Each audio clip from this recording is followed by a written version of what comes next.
The Curry 7s were the last good Steph Curry. And they were really good.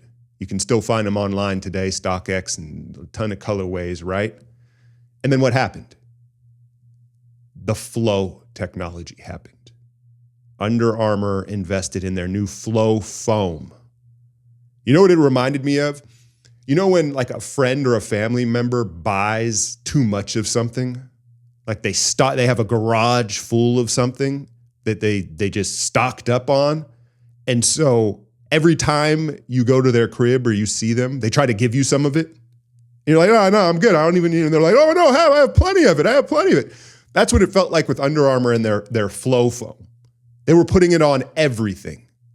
And it may work for a trainer shoe, like a walking shoe, like a shoe that doesn't need lateral stability. But the problem with the foam in the basketball shoes is it's too soft.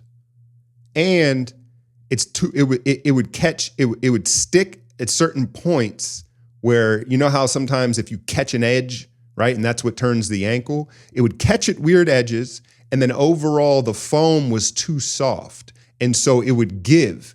If you took a lateral step or took a hard step on an edge of the foam would just give way.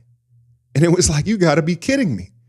You are putting this unstable foam on Steph Curry shoes, right? But it was probably $1 billion investment the way they were putting it on everything, right? And so they had to put it on it. Now, the other issue with the foam was aesthetically, because it was so soft, they had to put a ton of it on the shoe, on the rigger. Do they call it the rigger of the shoe? I'm not necessarily a sneakerhead, but I'm a hooper. So I've played in a lot of shoes, man. And so they had to put this huge lip of foam around the shoe just to make it somewhat acceptable as far as the stability goes.